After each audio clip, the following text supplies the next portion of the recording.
आज हम गणित शिक्षण में शब्द खोज, पहेलियाँ और जादू वर्ग के बारे में जानेंगे।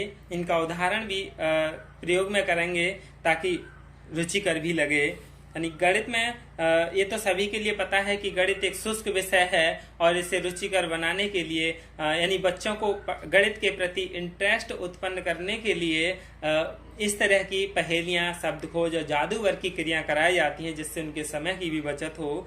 तो गणित की अपनी एक भाषा है जिसमें गणितीय पदों, तथ्यों, सूत्रों, सिद्धांतों, संकेत, चिन्हों आदि का अपना एक निश्चित स्वरूप है। यानी इनका सम्यक ज्ञान कराने में शब्द खोज प्रतिक्रियाओं का आयोजन किया जा सकता है जिनसे छात्रों को गणित के विविध तथ्यों, पदों, सूत्रों, संकेतों एवं चिन्हों आदि का ज्ञान सहजता से खेल खेल में कराया जा सकता है और उनका स्वस्थ मनोरंजन भी किया जा सकता है। इस प्रकार शब्द खोज प्रतियोगिता का भी गणित शिक्षण में विशेष महत्व है। अब हम इसके लिए एक उदाहरण के तौर पर जानेंगे। यानी ये जो एक शब्द खोजने के लिए तालिका बनी हुई है, इसमें हम इंस्ट्रक्शन पहले ही दे देंगे। निम्न में से गणित से संबंधित सार्थक शब्द खोजिए। आप आगे पीछे कैसे भी इसमें जा सकते हैं, तिरछे भी जा सकते हैं। यानी गणित से संबंधित जितने भी शब्द हैं उनके लिए खोजना होगा। इसमें चाहे किसी वैज्ञानिक का नाम हो या गणित से संबंधित कोई भी उपकरण हो या कोई भी प्रकरण हो, कुछ भी हो सकता है। तो इसमें कैसे कितने हैं आप देख लेते हैं, सीख लेते हैं। तो सबसे पहले होगा हम इसमें त्रिभुज। यानी त्रिभुज भी क्या है, एक शब्द है। तो हम इसके लिए क्या कर देते हैं, एक बॉक्स में बंद कर देते हैं। यानी ये क्या है, एक त्रिभुज है। अगला है और क्या होगा इसमें, ढूंढ लें। जैसे जी और वाह, तो ये भी क्या होगी, जीवा, जो कि किस में प्रयोग में आती है,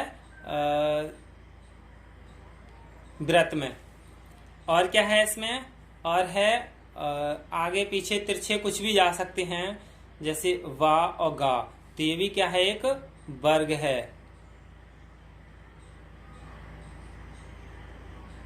ये भी क्या हो गया, वर्ग। और क्या है इसमें, का कोण, तो ये भी क्या है, एक गणित से संबंधित शब्द है। यानी इसी तरह से शब्द खोज भी किए जाते हैं। और भी बहुत सारे हैं, जैसे चतुर्भुज, तो ये भी क्या है, गणित से संबंधित है। यानी चतुर्भुज। और क्या है, आयत, यानी ये भी क्या है, गणित से संबंधित है। तो ये भी क्या है, एक आयत शब्द गणित से संबंधित है। और क्या है, परिधि, परिधि ये भी क्या है, गणित से संबंधित है। यानी ये क्या है, ये भी परिधि गणित से संबंधित है। और क्या है, और इसमें व्रत, यानी व्रत भी क्या है, गणित से संबंधित है। और क्या है,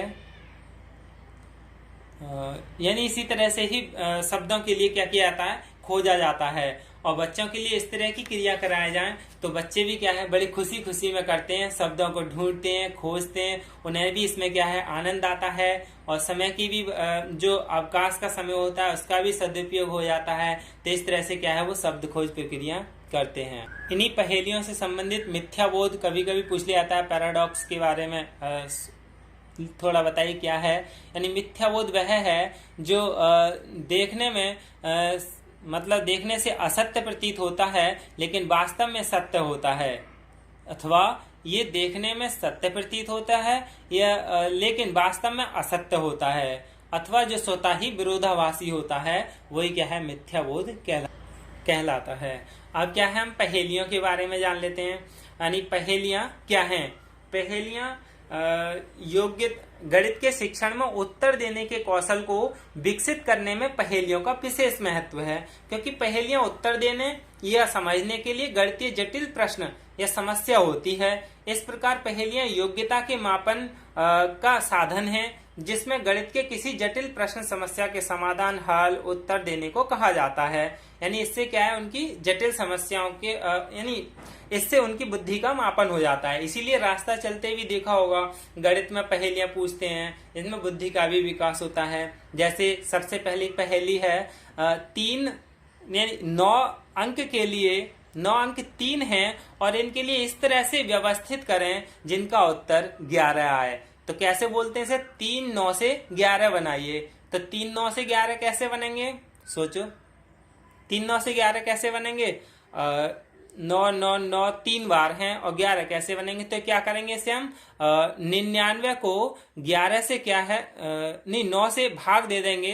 तो क्या आएगा हमारा 9 कम 9 9 कम 9 यानी 11 आ जाएगा। तो क्या हुआ, ये 3 9 से 11 बन गए। इसी तरह से अगला है संख्या 8 के लिए इस तरह से व्यवस्थित करें, 8 ही संख्या है और 8 बार है, तो उत्तर 1000 आना चाहिए। तो कैसे आएगा, इसके लिए हम कैसे व्यवस्थित करें। तो 8 के लिए 8 बार व्यवस्थित करें, कैसे करेंगे, यानी 1000 लाना है। तो 1000 लाने के लिए क्या 0 आए, तो 8 के लिए 2 बार जोड़ेंगे, 16 नहीं आ रहा, 3 बार नहीं आ रहा, 4 बार 5 बार नहीं, 8 पढ़ने 40। तो 8 के लिए 5 जगह लिख लेंगे, 2 3 4 5, क्योंकि 8 पंजे 40, 40 का मतलब 0 0 आ गया। अब 4 क्या है, इधर हासिल गया कैरी, तो कितना, अब 8 दूनी 16, यानी 2 बार 8 के लिए लिख लेंगे, तो कितना 4, तो यहाँ कितना हो गया 20। ऐसे ही 20 हो गया, तो कितना कैरी आया 2, तो 1 8 और बचा कि 5 ये हो गया, 2 ये हो गया 7 और 1 8 ये हो गया, यानी 8 बार लिख लिए। इस तरह से व्यवस्थित तरीके से लिख लिए ताकि उनका उत्तर कितना आ गया, 1000 आ गया। 8 और 2 10, तो कितने हो गए ये 1000। यानी इस तरह की पहेलियों का प्रयोग किया जाता है। और भी है पहेली, जैसे एक तीतर के सामने 2 तीतर हैं, तीतर के पीछे भी 2 तीतर हैं और एक तीतर इनके बीच में है। बताइए कुल कितने तीतर हैं। यानी तीतर एक पक्षी है, तो इसे कैसे करेंगे, कितने तीतर होंगे। यानी एक यहाँ मान ले तीतर है, इसके सामने भी 2 तीतर हैं, ये हो गया। तीतर के पीछे भी 2 तीतर हैं, तो ये भी क्या, सब तीनों तीतर हैं। तो इस तीतर के भी पीछे 2 तीतर हैं और एक तीतर इनके बीच में है, यानी इन दोनों के बीच में है। तो कितने तीतर हैं, कुल कितने हैं, 3 तीतर हैं। तो ये क्या, कंफ्यूजन करने वाले हैं। ऐसे ही यहाँ पर यदि 5 छिपकली 5 मिनट में 5 मक्खियां पकड़ लेती हैं, तो बताइए 100 मिनट में 100 मक्खियां पकड़ने के लिए कितनी छिपकलियां चाहिए, कितनी छिपकलियां चाहिए, सोचें, सोचकर बताएं। 100 मिनट में 100 मक्खियां पकड़ने के लिए कितनी छिपकली चाहिए, जो कि 5 छिपकली 5 मिनट में 5 मक्खियां पकड़ती हैं, तो कितनी 100 ही छिपकली चाहिए।